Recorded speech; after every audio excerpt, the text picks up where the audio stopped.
On this week's podcast, I'm joined once again by Rene Schrenker. And quite honestly, Rene is one of my favorite people to have conversations with.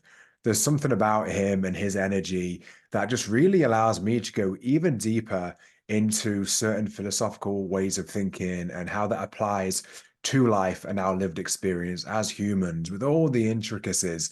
And we just have this amazing back and forth between us where we just extrapolate more and more on ideas. On this episode, we just dive into some of the personal things that's been going on for Rene recently.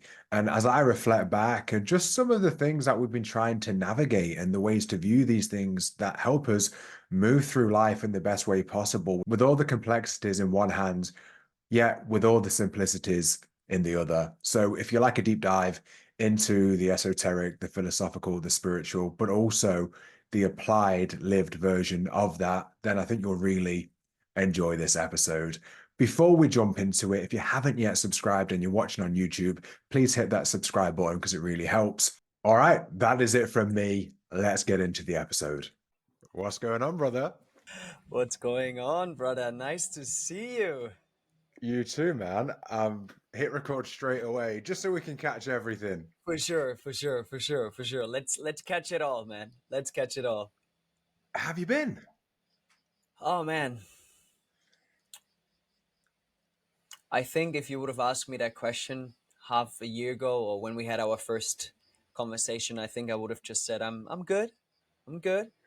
To be truly honest, like currently right now, I'm facing a lot of challenges, something that I don't want to yet publicly talk about, but heavy. Feeling heavy right now, to be truly honest with you. Man, well, I'm sorry to hear that, but in the same breath, I know that it's these heavy times and moments that it's the wilderness, right? It's the wilderness that we enter into where we come out at the other side anew or a reborn or whatever the evolved version is of us that we're meant to be. So it's like, I guess I can hold both for you right now of like, man, I'm sorry that you're feeling that, but also actually, I guess a level of excitement for you that I know, knowing the man that you are, I know that you're going to come out to, the other side of it with some profound um, evolution. Yeah. Yeah, I can feel that. I think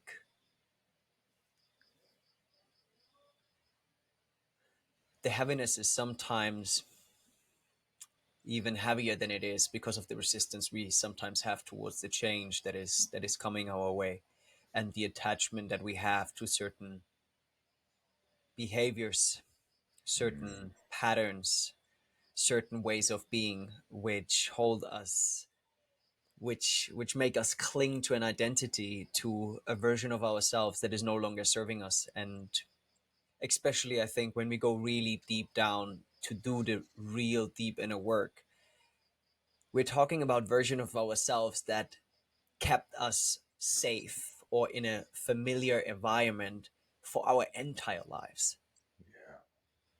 And some of those versions or some of those habits, patterns, behaviors might not just even only ours.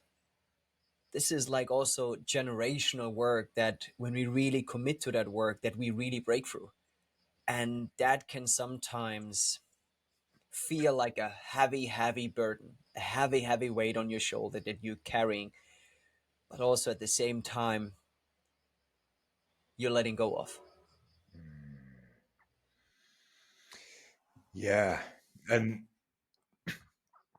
there's so much complexity to it that, for people that are on this similar type of journey of, um, you know, self exploration and evolution, it's it's so nuanced because within one thing there can be multiple, within one, when I say thing, I mean a pattern or a behavior.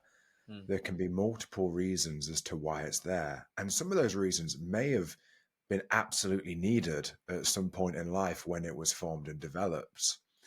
And some of the aspects we literally feel like it is me, So to try to release that thing that might not be serving us, but I believe it's me, is really a way of like you having to kill that part of yourself. And it feels like that. Like there's a part of Mm. you, which if there was a part of you that did it for safety and you see it as part of you, to let that go.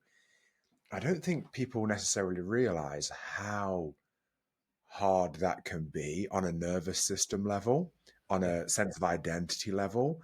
And, we talk about doing the work and there's different layers to it. We can go and like, oh, can I look at this? Can I look at that? And when I'm on my own and I'm not sharing it with anyone, I can look at these things. But how about when my beloved points out this thing that I do, and it is so hard for me to see it as a thing that I do, and maybe I don't even want to admit that it's a thing that I do, but to actually Mm. fully open up in the surrender Mm. and to be able to actually almost put yourself on the cross and say, okay, like I can actually see that and realize that it isn't me and let it go. But that's the real work, in my opinion. Yeah. Yeah. I love what you shared, that there were two things coming up for me, which I would love to share. And the first thing is, I think when it comes to that deep inner work of letting go of whatever version it is that we are holding on to, there is this clinging, the attachment that we slowly start to let go of, right? But then I think also what can be very, very scary for a lot of people, and something that I'm also experiencing or have been sitting with, is when we let go of something, there's a whole new vastness that we open ourselves up to inside of us, like a void that will then get filled again with a new version of ourselves that we are birthing into existence. But there's a transition happening. And to be in that void, because it's not that we jump from one version to the other, there is like a transition and integration happening where the vision that we might hold for ourselves of who we are becoming, the embodiment starts to happen slowly, step by step. And I'm not talking about the vision itself. Yes, we can hold the vision, but to fully embody it energetically, like the way it can even sometimes affect the posture. I have clients that I can see their whole posture changes throughout the process of working with me. Their whole posture, their energy, the way they carry themselves. And that's when I talk about embodiment. It slowly starts to land. The seeds gets pushed down deeper and deeper and deeper and deeper, and be watered at the same time to then actually start spreading roots and then growing. And Mm. that transition from the letting go, meeting that void inside of you, which confronts you with the unknown of life, which confronts you with the unknown of stepping into that version and what experience that it brings into your life. And then at the same time, leaning into the embodiment of that new revealed version. And when I always talk about versions, the way I always explain to my clients, or when I talk on social media, or when I talk about versions, I always talk about I always talk about it in a way that doesn't describe a new version of yourself that you are creating or that you become. The way I look at it is like it's like a sculpture, and you're this piece of marmor, right? Like through your conditioning, through the beliefs, the limitation, generational stuff, you slowly start to remove more and more layers of who you thought that you need to be for her, for him, for them, for yourself, even through the insecurities that we hold, the limitations, the beliefs. And we slowly start to remove those layers to bring out our own masterpiece. So when I talk about a new version here, to also make it very clear for you and the people who are listening, I'm not talking about you becoming someone other than yourself. I'm talking about you becoming more and more who you were here, who you were born to be. And there's this beautiful picture. There's this incredibly beautiful picture of It's a sculpture that someone created, and you can see this guy with, I don't know how you call the instrument that remove the stone, but you can just see the upper body free, already sculpt free, and the bottom, it's still the rock itself, and it's still working on itself to remove itself from whatever it is, to bring out that masterpiece. And when I move through those phases, I always look at this picture and remind myself that this is what's happening right now. So that was the first piece that I wanted to share about, which I think is for me a really, really important piece, because we really just come down to the core of who we are, instead of trying to create someone other than ourselves, because that's, I think, what has been happened through our childhood, our teenage years, like being a teen. Like, we try so much to be someone other than ourselves, which creates that feeling of something doesn't feel right. So it's really just coming down to the core of who you are. I And love it. the second piece that deeply resonated with me that you shared was, and I always, oh man, being in a relationship, in a committed long-term relationship, and I have been in mine for almost 3 years. There was a big turning point in my life, in my relationship, after, I think it was around 1.5 years. And I have to give a big shout out to Brian Reeves here, who has a book called Choose Her Every Day. And I was reading that book, and he said, she is your biggest expansion. And the reason I bring this up is because our partner, they have an ability to shine their light up onto all our blind spots. So when it comes to letting go of versions of ourselves, I think being sometimes in a relationship, almost, and I can only talk about my own personal experience and the man that I've been working with, but being in a committed long-term relationship, which I really said yes to, man, it's speeding up that process of letting go and really, really just removing those layers in a way that I didn't experience before, because there's no way out. I cannot just easily tell I would tell my friends, oh, I'm not showing up today. I'm not feeling well, or I can't make it. In my relationship, it's, I had to confront myself in a way, with a depth that I've never experienced before, because what she reflected back to me were where I wasn't showing up, Yeah. where I was out of integrity, where I took things defensive. And those behaviors, those patterns, those ways of relating, they were attached to a version of myself that was no longer serving me or my relationship. And I think it can be even harder to do the inner work when your partner reflects those things back to you, because that's where radical ownership comes into place. That's where deep introspection comes into place, self inquiry, to really check in with yourself. Man, how much truth lies within that? And sometimes the truth doesn't taste good, man. It tastes fucking bitter. But when you swallow that pill, you realize, you know what? I can't keep going that way. And if I truly check in with myself, do I want to be this way? No, I really don't want to be this way. Okay, cool. What can I change? Yeah. So thank you for leading that conversation into that direction.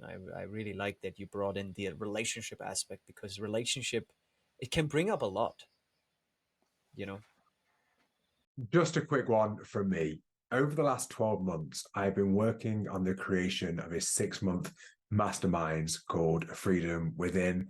And I am really excited to say that it's going to be launching this January. The mastermind is dedicated to 3 different phases: the freedom from the past, where we let go of the things that really hold us back from being the truest essence of who we are, from past traumas, from limiting beliefs, and all of those things that weigh heavy on us throughout of our lives. Phase 2 is the freedom to really be who you are. Once you let go of the ball and chain of the past, who are you truly in your fullest expression? And I believe that truly all of us just want to be the way that we're meant to be. And lastly, phase three is the freedom to become. From that place of wholeness, of feeling complete, of letting go of all the things from the past, who do you become? Not from a place of lack, not from the place of needing, but the way that an acorn yearns to become the oak tree, because that is what it's destined for. Throughout this process, you'll discover your unique gift, your talent, what it is that you want to share, that you want to birth, that you want to create, and discover what your true north is. What direction do you want to go in? And what would truly create the most beautiful and meaningful life for you? If that calls out to you, then I encourage you to hit the link below and register a free 30-minute discovery call where you and I will have a conversation and we can talk about how this program could benefit you, exactly what's involved over the 6 months. And there's so many exciting things that are involved in it, as well as special guests like Maestro Hamilton Souther, who is a dear friend of the podcast. So if this calls out to you, go ahead, hit the link below, schedule a call, find out more, and see if it's a good fit. And you can join the waitlist ready to start in January, making 2024 the most meaningful and purpose-driven year yet. All right, that's it from me. Let's get back into the episode. Brother, I absolutely loved everything you just shared then. And I just think, amazing insights and wisdom in that. And, what you were saying about chipping away at the kind of the sculpture to actually get down to what you are, it kind of reminds me of the Russian dolls, where every single one, it kind of looks the same, but you think, oh, you take off a layer and you think, okay, that's it. Like, oh no, there's another one inside. Oh, there's another. Hang on a minute. Don't tell me there's another. And you keep going down until you actually find the one at the very core, the very center. And it kind of feels like, what you just shared is analogous to that, where it is that kind of process. You kind of take off some layers and you think, okay, is this me? Am I there? Like, oh, no, there's another couple of layers. And actually, those outer layers, I feel like, we can really shed, but it's not until we're in that deeply intimate relationship where someone sees you all the time in every facet, in every way, that they can actually see the parts of you that you're not. And this is something I was thinking about last week, which is I think it's so important to be in a relationship where there's two things going on. One, they're actually trustable. They're a trusted set of eyes where they can see who you are and who you're not. And two, to be with someone and to be a person that can actually give your partner the space to be who they are and to realize who they're not. But maybe they have being, but to realize who they're not. Because when we are being something that we really aren't, when we aren't being that layer at the core, if it's with someone who's going to kind of like point that out in a way of shame, it makes it so hard to access that. Mm-hmm. But if it's someone who can actually give you the grace to allow you to discover who you are and who you're not, I think that's one of the most powerful things you can actually have in an intimate partner, because they are going to see all of the parts. And it might be parts that one we have actually never had sight on, because from our limited perspective, we're only seeing from one angle. We literally can't see that. So having a trusted set of eyes that can see you and give you the space and to know, like, it's okay, like to point out you're being like this, and I know that isn't actually who you are. That safety and grace, I think, then allows us to go, oh yeah, and then release that layer. Yeah.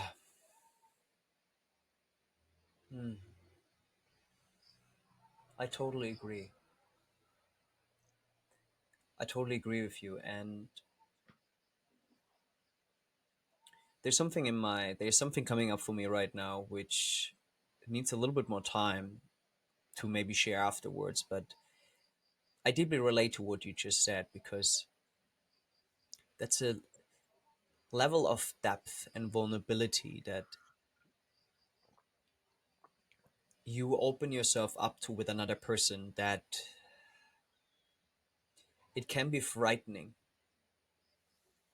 It can be frightening because maybe that's a layer of love that you've never experienced before with anybody, depending on in which household you have been raised. Yeah. But leaning into that, listening to your heart while your mind come up with all the strategies to get out of there. And I'm not talking about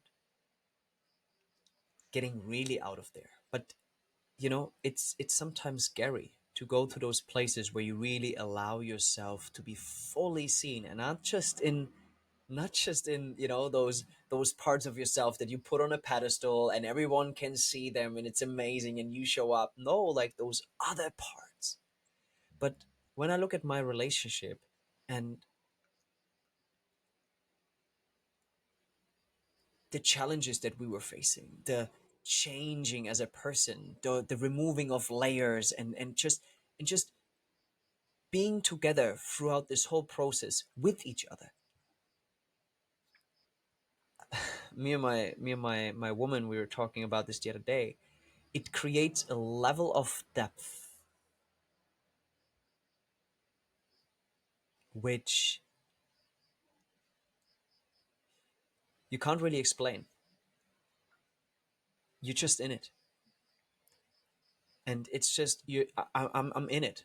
I'm in this, and I'm here with you.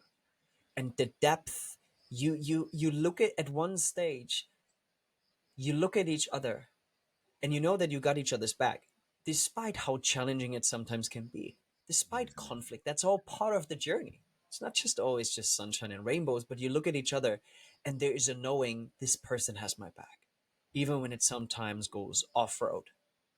And I can only personally talk about this from my own personal experience. That's something I needed to open myself up to, that I needed to find courage for and commit to. I think the word is commitment.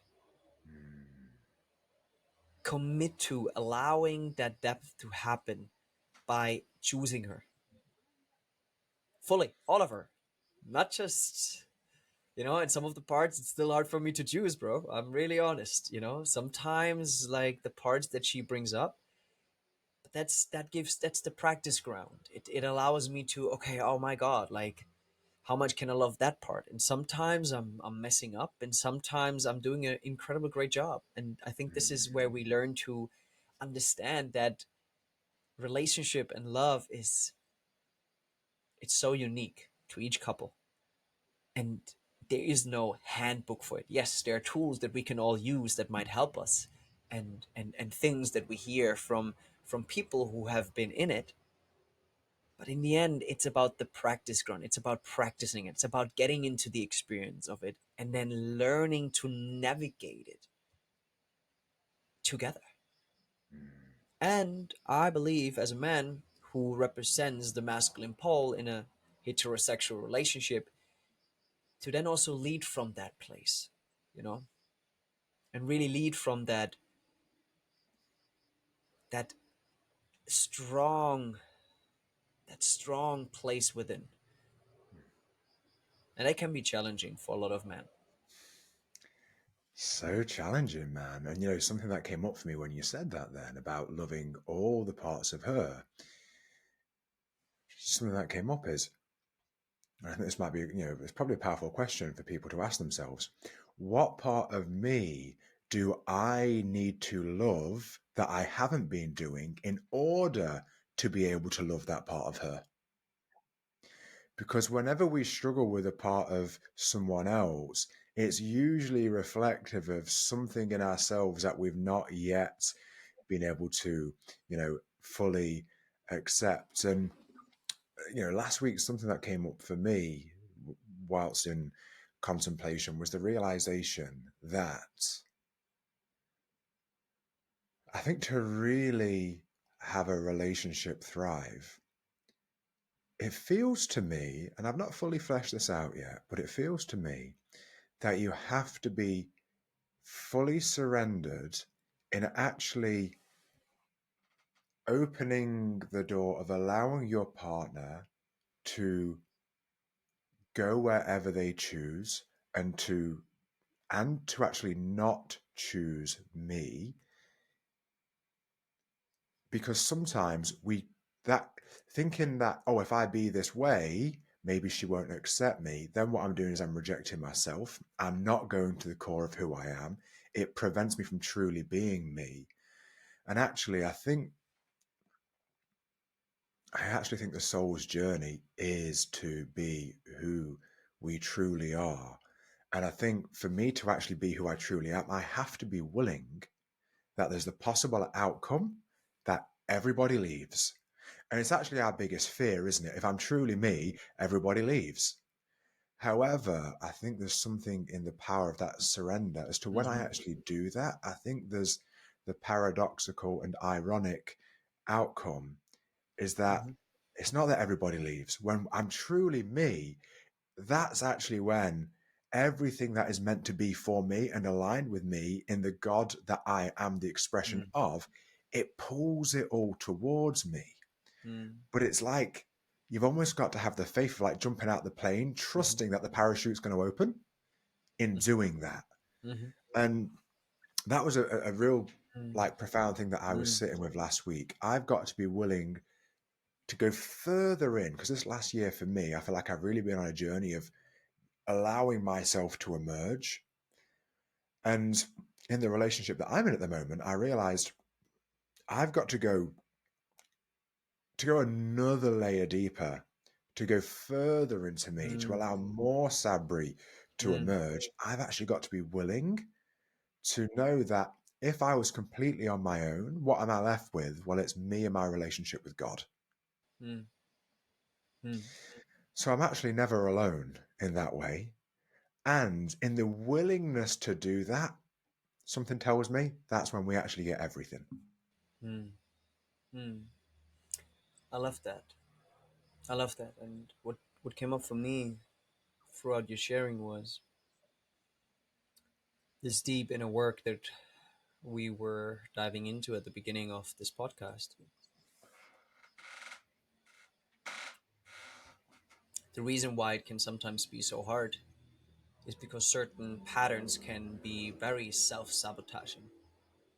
They can actually hold us back from going that deep, from not just meeting our partners in a deeper way and the love that we have, but also, like, from that understanding that what you just shared, this deep relationship with God. And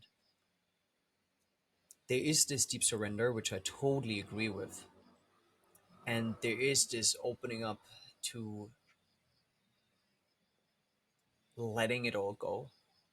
And at the same time, what I was able to experience within my own personal journey was that I also had to be fucking radically honest with myself. Because I think also within that, and especially I think I will tie this back towards you, the other person having to accept me the way I am, right? And that's where I'm talking about self sabotaging habits. That's where I'm talking about certain patterns and behavior, which are almost like turning the relationship against each other, which are moving more towards separation than actually love, because we have been conditioned inside of us to no, no, no, no, no, no, like I'm not lovable, whatever limiting belief we have, whatever fear we have. Oh, I don't deserve love, I'm not good enough, like I'm not lovable, whatever it is that we hold. Our subconscious mind has very strong ways to use patterns to sabotage ourselves, to then almost prove ourselves those limitations and say, ah, here we are again, look, that's where we are, look what you did. And I think this is where, and since I'm working with men, just give me a moment, I would just put on the light one more time.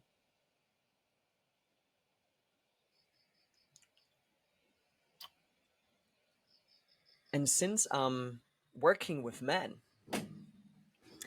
that's where it really comes down to be radically honest with yourself and just fucking face yourself,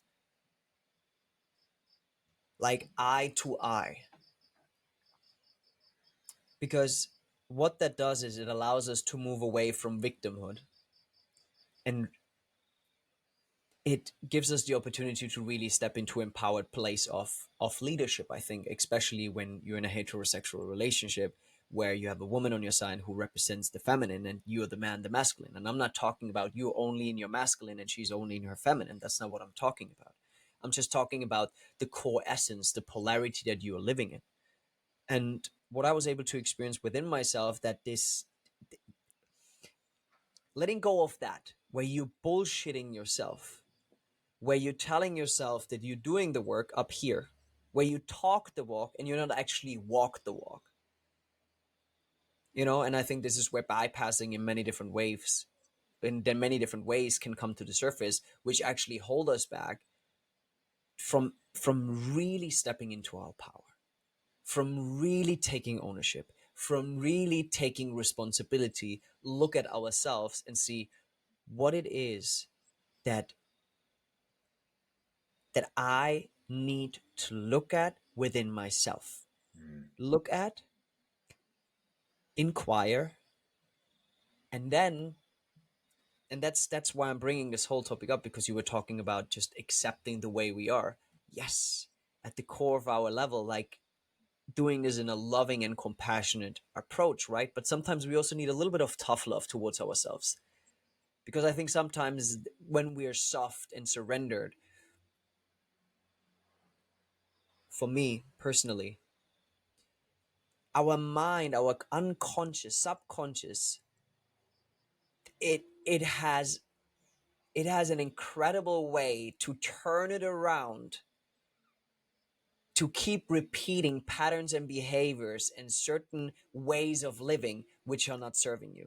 So there is, and it's really hard. This is, like you said before, there's so many nuances to that, like, which it is so, we will never be able to fully cover all of them.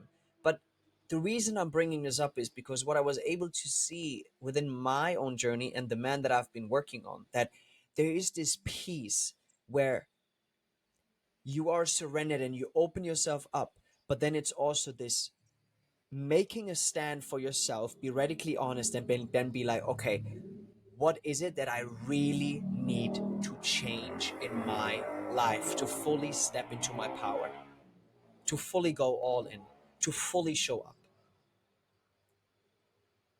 and to bring this very beautiful spiritual aspect of who we are together with our human experience, and to combine that and to integrate that into our bodies, to embody that, to not just, like, I love Ken Wilbert, I think, said it, to not just talk the spiritual walk, but to actually walk the spiritual walk.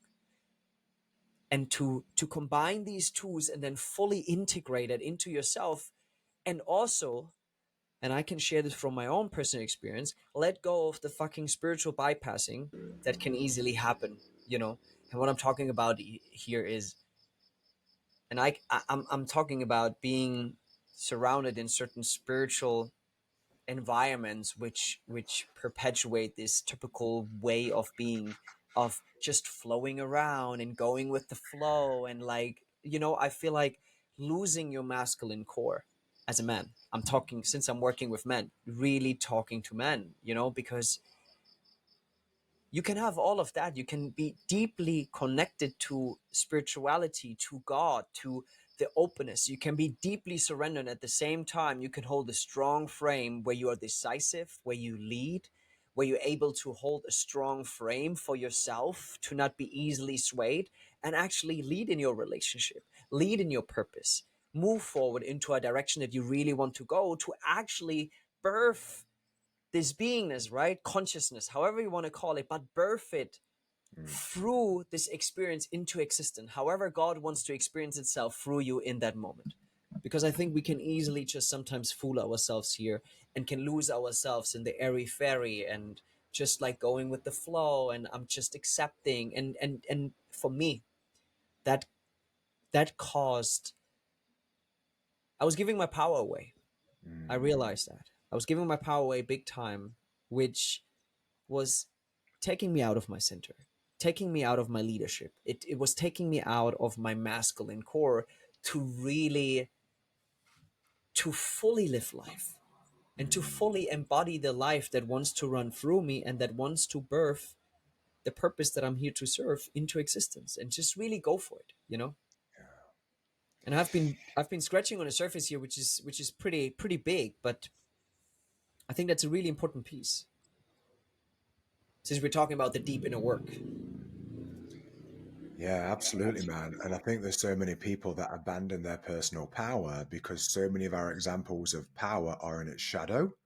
So we Yeah, think we almost have to surrender power, otherwise we're going to be this, you know, this example of yes, toxic masculinity as an example, rather than realizing, no, there's you in your power, which is in its light, which is the great yeah, emperor, the great king, the wise king, the compassionate king, but that can lead not from a place of tyranny, not from a place of domination, but from a place of centered, still like with love at the core, but definitely. with that knowing, with that decisiveness. And actually, to be able to do that, we have to be able to trust ourselves, which I think leads back to going to the core of knowing who I am at the core. Yeah, And again, something I've been sitting with of recent, I know that at my core, I have a high level of integrity. I am loving, I am caring, I am compassionate. I have no desire to wrong other people. yeah, I have no desire to step on others so I can benefit myself. Now, shadow aspects of ourselves, the outer layers, can sometimes lead us in directions of behaving in that way. But it's understanding that isn't actually me at my core. So yeah, sometimes we can see some of our own characteristics or behaviors of the past that were in its shadow, which we think, well, I can't trust that. So we abandon the power. However, it's realizing, but that isn't me at my core. And if I go all the way to my core, that actually entering into your power from that place is the way in which we serve and we really show up to the world. And yes, I think it's again, that's where it gets, again, it's more nuanced. It's more nuanced because we have examples of all these things on the different layers where yeah. it's like, oh, I can't trust that. I have to abandon it. But no, that's not the essence of you. And that's the thing. I think that is a really important piece that you just bring into there. Because whatever shadow that might be, whatever part of yourself that might be that even wants to distract himself or herself, or who doesn't want to look at certain ways, what you do is staying connected to your core means it doesn't mean that you're perfect. It doesn't mean that you're just like perfect in all ways. No. But what it is that you are able to recognize yourself and then recognize the shadow or that part, and then you lovingly, compassionately integrate those parts back into yourself. You're not abandoning them, you're not avoiding them, you're not suppressing them, or you're not trying to distract yourself from them. I think that's part of the deep inner work too. What I was talking about in the beginning, like letting go. When we talk about letting go, we always think about like, okay, I'm letting go of something, it's leaving me. But I think since we're diving into that right now, the letting go is actually a letting go of continuing letting that part, right, of myself. This little fragment of my experience. Let that piece has power over me. Mm, It's about letting go of giving my power away to certain parts of my experience who took mm, over and took the lead to get defensive in my relationship, take things personal, maybe procrastinate when it came to my purpose, whatever it is. We are letting go of giving our power away, step into our power, and then reintegrate those parts back. Because what we then do is because those parts, how I always describe it to the man that I'm working with, those parts, they hold a powerful message for you. But because you have been abandoning them, you have been fighting them, you have been suppressing them, you have been distracting them, they are withholding that message, that powerful message, that piece that you need on your journey, right? Like that piece of the map of your life that you need, that they hold a certain piece and you can't figure out the way yet because that piece is missing. Those pieces that we are so normally want to change about ourselves. So changing the version of yourself is not about changing who you are, like we said. It's about changing the way you're living to really come down to the core of it. That's how I look at it. And what you do is you slowly start collecting those fragments by reintegrating those parts of yourself and learning to love them, learning to be with them, to sit with them. And that's when you start to deepen your relationship with yourself. And what that does, right? Deepening your relationship with yourself, what does that do? It brings you down to the core of who you are because you go deeper and deeper and deeper. It's not happening on the surface. That's when you start living from it by reintegrating those parts and actually listening to them. What is it that you need? Oh, okay, I can give that to you. Because those parts, they're just fucking screaming because they have been told when you were young they aren't lovable, they aren't enough, and they should be, you should not act this way or you should not show up this way or whatsoever. So you hold in that message of not bringing that part right. So you keep suppressing it. And I'm not talking about bringing that to your partner. I'm talking about bringing that to yourself. I'm talking a lot about transforming your emotional landscape. What does that mean? Creating safety for your own inner landscape to let those parts come to the surface. Because with that safety, those parts, they feel seen, they feel acknowledged, they feel heard, they feel listened to. And what you're doing is you're holding a strong frame where you're able to meet all those parts, no matter how uncomfortable, challenging it might be. But that's where the growth lies. That's where you're expanding as a human being, especially as a man, because you learn to really hold that strong masculine frame in which your own currents of emotionality, of those parts inside of you, are able to express themselves in a safe way where you can hold it, where you are still sitting in the driver's seat of your car that directs you towards where you want to go while those parts are sitting in the back. You're not throwing them out of the car. You're letting them be there. You're letting them have their tantrum. And then you gently turn around and tell them, I love you anyway. It doesn't matter. And I think that is a really, really, really important piece. Yeah, absolutely, man. It's what you said about the different parts.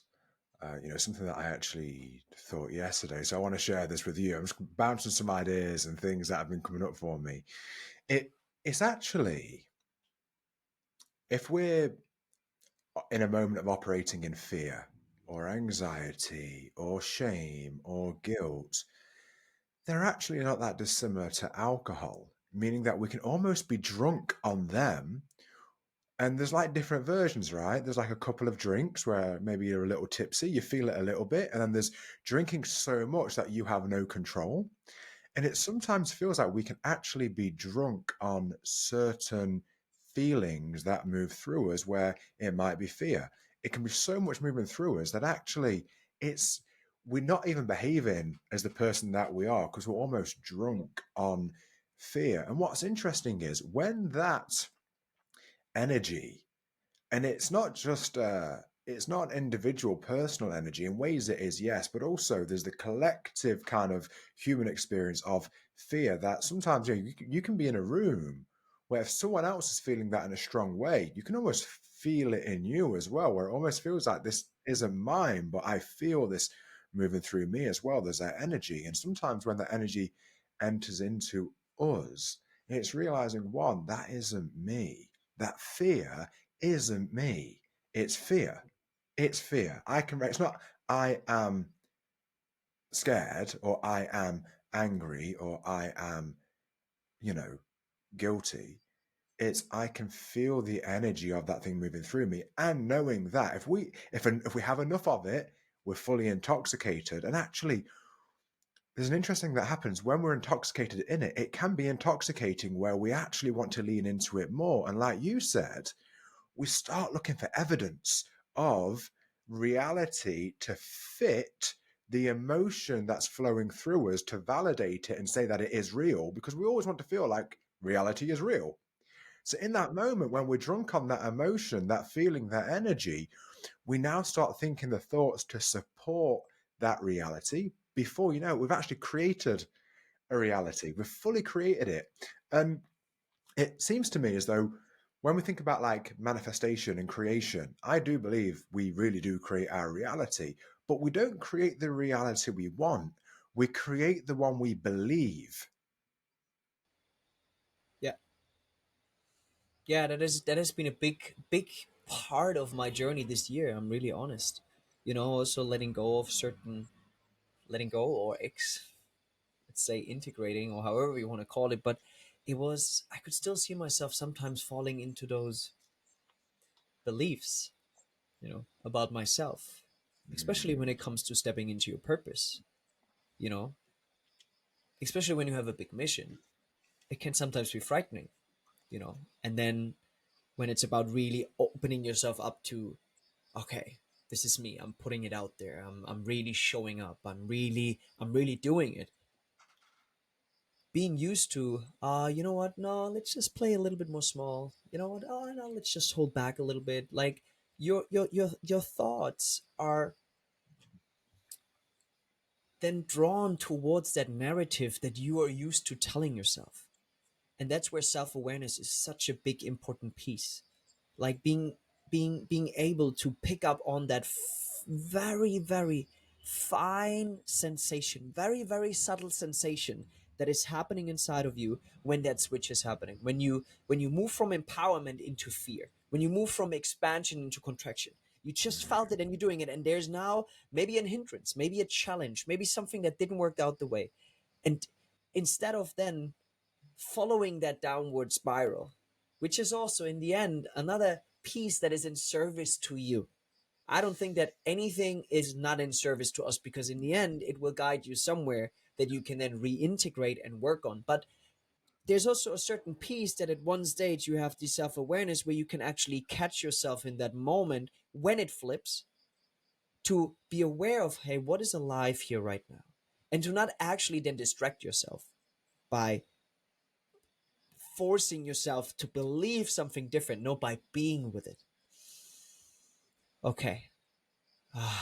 And like I said, instead of letting that part run the show, you still run the show. But what you do is you just stop the show for a moment. You said, guys, I just need a pause.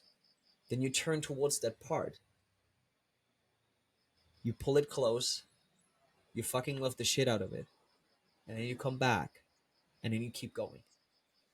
And you keep doing it anyway. And I think this changed so much in the way I'm working with men, and I always had that approach, but it, especially this year, it came through so strongly because I was looking back at my life, and what I normally did when those fears were coming up, right?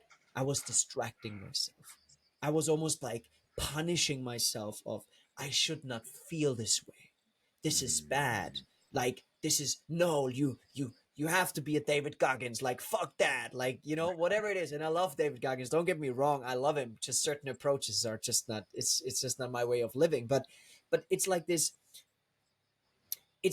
forceful punishing way of punishing those parts inside of you that are insecure, that feel fearful, that don't might not feel safe of standing on a stage, of coaching, whatever it is, right?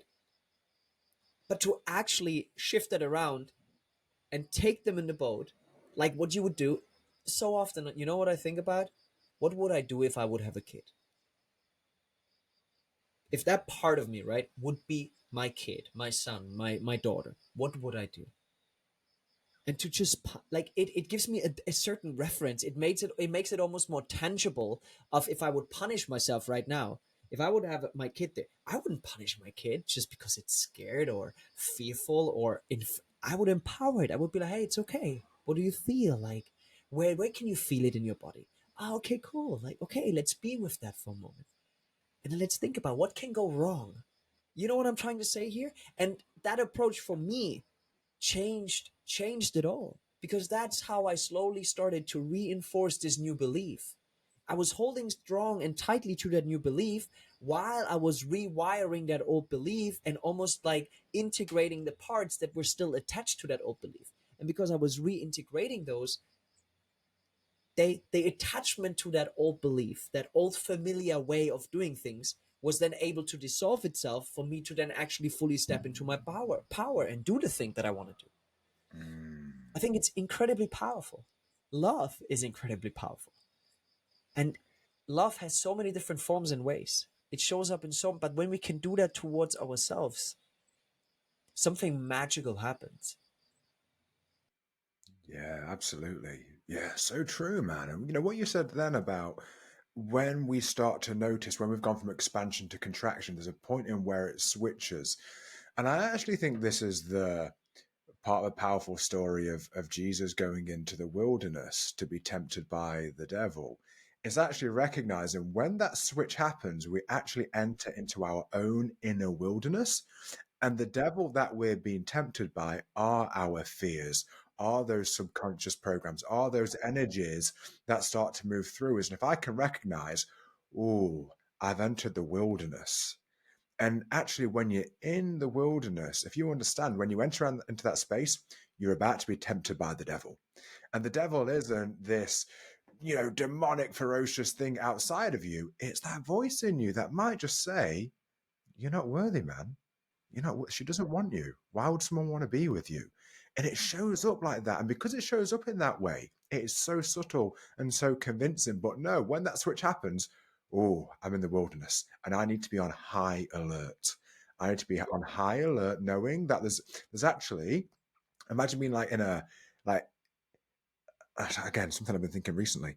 Imagine like it's like an alarm system. And imagine you're in bed and your house alarm starts going off and someone's broken in, there's an intruder in your home. And it feels to me like when we have that switch, we almost need to retrain ourselves to see that as an alarm system to say, there's an intruder in here. And that intruder is the fear, it is the limitation, it is the anxiety or the guilt or the whatever. Realizing again, it's like, yes, I'm experiencing, but it's not who I am. And I can see it to be a thing that's arising. And I can see it as not being what I am. And as you were sharing what you were then, last week actually I was on a coaching call and it was with someone who needed to deal with some anger, and he was suppressing it, and I actually got him to go really into it. So I kind of did a little meditation, get into a certain space, and then I was evoking it, but I was actually wanting the very worst of it to come out, so I was encouraging it more and more, and then he was saying these horrific things, and I was more, and then we got to the point where at the end it was so like wild that it was obvious to him that isn't me, and of course that isn't how I feel. But he actually only got to the point of realizing that isn't him by allowing it to be fully expressed in a safe space where it wasn't going to be shamed, where it was encouraged, that he could then see, holy shit, that is not me and that is not how I feel. I wonder, I find it quite interesting. I wonder, because when you talk about that is not me, what do you mean by that? I would love to know. Yeah, it's something I'm experiencing, but it is not the capital I. It is not the essence of me. It is not the truest expression of me at my core. It's something that might be attached to me. It might be um, an emotion or an expression based upon a fear, based upon an experience, or something that I've not actually processed. And it might be a shadow element of that. And I feel like it's not until we actually really stare at it deeply that I can say, ah, that's not me at my essence. Mm, Yes, it's something I'm experiencing. Yes, it's an energy that's part of my human experience, but it's actually not mm, what I am. mm. It's not I what I love am. I love that clarification, because I think it is important to mention that, because we can easily fall like, okay, so who am I then? And I love what you shared. I agree. I agree. There is an essence to something. There's an essence to us, which we have been talked about in the previous podcast, which is untouched by that. It's an experience. And mm, yeah, I love what you shared about the wilderness. It's, and I think one thing that I recognized was the importance of being grounded in your body when it comes to that. And I think it so beautifully ties into what I was talking about before, spiritual bypassing, because I think we can easily, and I'm not talking about spirituality in per se. I'm talking about, I would say, certain environments in which spirituality is all about being up here and just, and I mean, I've been there sitting at the river, like just floating away, let's say it like that. And I think especially when it then comes to meeting that wilderness, that we can easily lose ourselves in the experience itself when we are not grounded in our bodies. That's what I realized. That was a big piece this year for me, coming from a personal training background, how important movement is, how important body awareness is, how important it is to, since I'm working with men, be strong in your body. And I'm not talking about that you need to be a fucking weightlifter or a bodybuilder. I'm just talking about, because how I look at it, I mean, I have this concept that I created called warrior movement. And what it is within that is it combines certain aspects, certain movement modalities with emotional release, energetic work, and also visualization and meditation. And what I was able to see with the gatherings that I'm holding here where I'm living with a group of men is it's that groundedness, is to meet that and to meet those parts, to enter that wilderness being centered in your core, being grounded at the deepest level of your being grounded in that, because we can practice that. We can really fully lean into that, And the man that I'm individually working with, doing that concept, right? Like I have quite a few one-on-one coachings or personal trainings, let's just call it like that, just personal trainings where I implement that concept with men, and I'm working on certain aspects to bring out that version and allow them to be more grounded.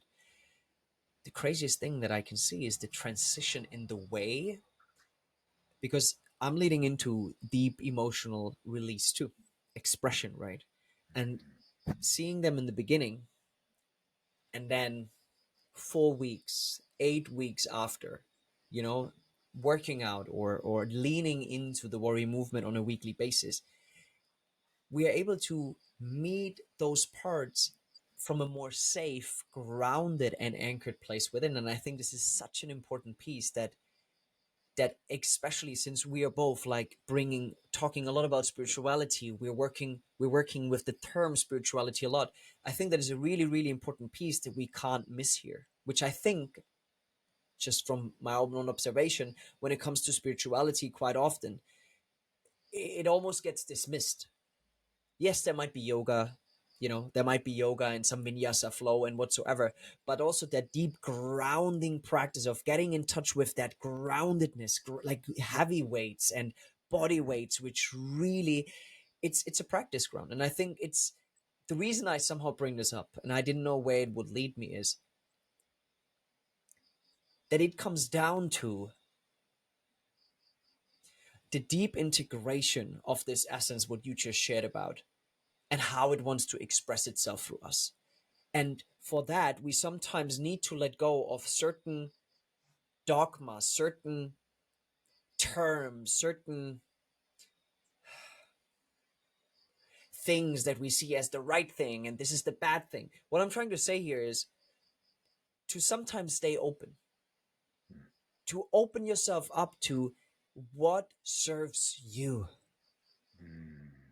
Because we can sometimes get so easily lost in certain things that we see on social media, certain things that they hear maybe on that podcast where we share about this. Oh, maybe that's it, but I have a certain. What I want to come down to is getting back into your power means knowing yourself so well that you know what you need to do when it comes to those situations where you are going into the wilderness.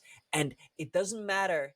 And the reason I bring this up is because I had a client who was like, oh my God, I didn't do that because I thought that isn't spiritual. I didn't do that because I had this belief that, oh, if my Reiki master told me, I would not be. And the reason I bring this up is because we're still giving our power away. And we're giving our power away to certain concepts, to certain beliefs around certain things that we then attach ourselves to. So the reason I bring this up is to make that case study that you have called life about you and explore it. And sometimes break even out of your own beliefs that might hold you trapped in a certain belief that is actually not serving you anymore. And to just open yourself up towards what serves you.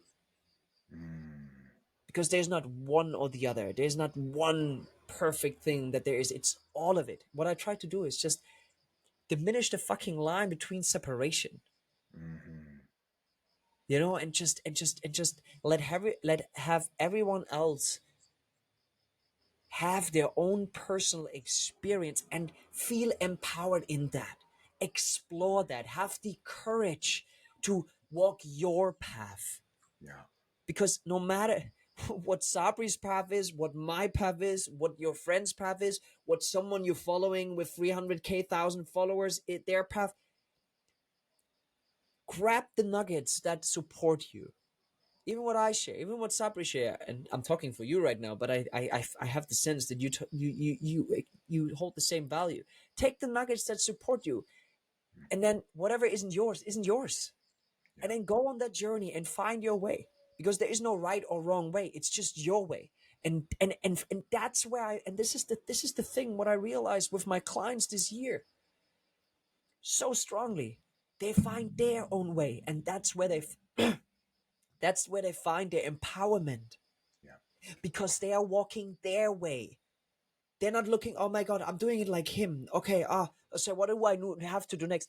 That's where they find empowerment, because they're walking their own footsteps on their own journey. And what that does is it connects them to their core, because within that, they find confidence, they find empowerment, they find courage, they find safety, because they do it for themselves.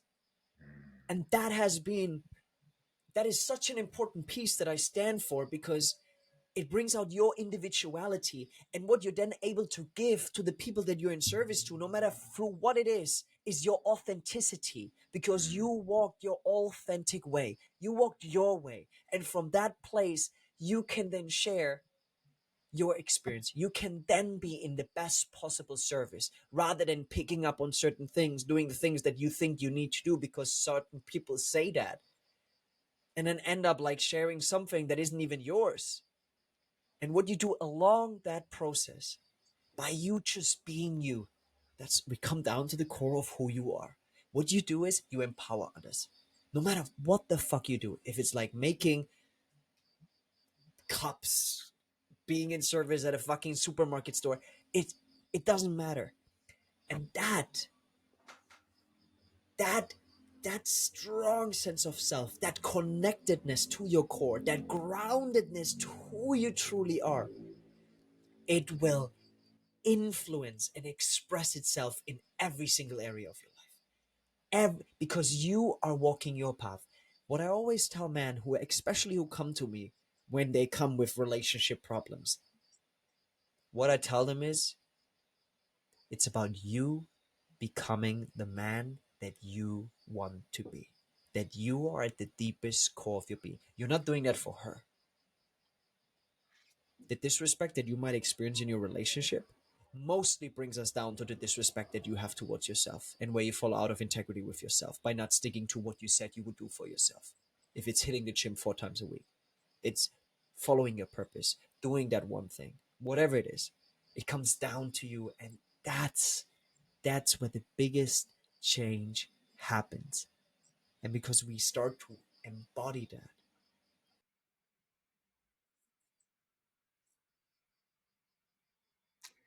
I love that, man. Absolutely incredible and so true. And what you said then about finding out what your way is, it's like, and it's also realizing that as we are all evolutionary and forever unfolding and forever changing, Like there might right now, someone might be at a stage where they actually need to hear David Goggins, and that actually is exactly what they need to get them from where they are to the next step. But then maybe further along the line, that thing that once liberated them might actually keep them trapped. And maybe now in their evolution, they can now go to maybe eventually they find themselves with the Zen monks, but maybe like before that wasn't appropriate. Just like because I'm, so much of my life was in martial arts. It's like if someone's coming for their first lesson, teaching them the black belt syllabus is not appropriate.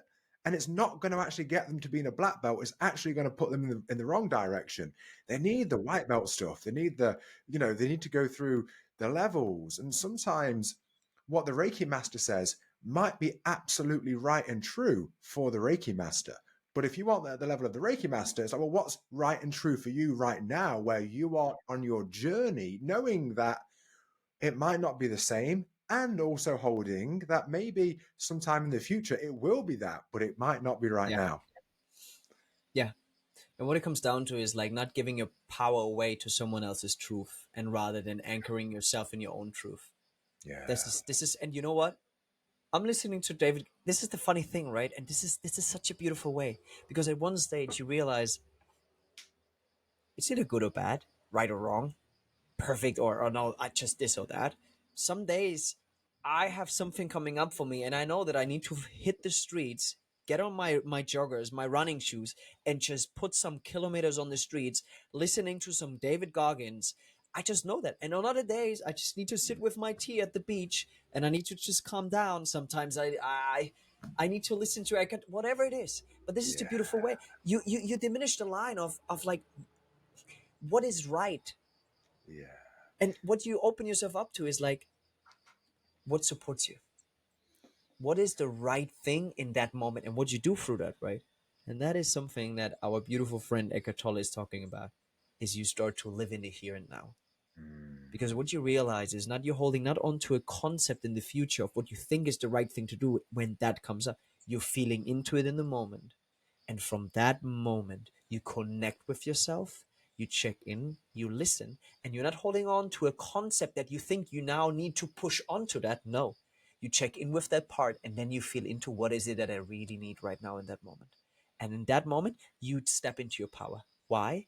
Because you do not let a concept that someone told you or something that you read actually take away your own power to choose what is right for you. And then you do that. And that's where you feel empowered. And you know why? Because you choosing it yourself. That's where you Mm. take, that's where you get decisive. That's where you step, you leading yourself, especially for us men. We step into leadership. And I'm talking about women too, but since I'm working with men, it's about leadership.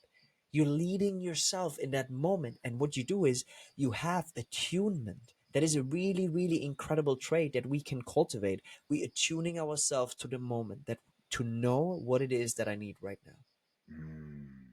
And then to actually give that to us. I love that, man. I love that, and it's like it's stepping into that king archetype and being the king of your own personal kingdom. And what you said there, that I think is actually, I just want to loop back to it because I think it's really powerful for anyone that is listening. It points to the non-linearity of the journey. So it's not that we like as I move through the journey, it's a linear line, and it's actually a really good clarification that you offered there. So I really want to dive into this. Is that actually in any given day, at a certain part in the day, you might need to hear something or tune into something that's completely different to what you might tune into later that night. So it's not about this cycle of life. There are cycles within the cycles, and it's not a straight line. It's not a straight line. So what I might need this morning, I might need something completely different tonight, depending on where I actually am. Like for me right now, it's morning, it's 10 a.m. When I woke up this morning, I felt disconnected in my body. I felt a slight blockage, and I knew I had to go in and really, I just kind of woke up that way. But I knew I had to move into it. I had to release it. I had to kind of come into me. Okay. But now what I need is not what I needed this morning to Yeah. release that. Yeah. I love what you said. And no, it's not linear.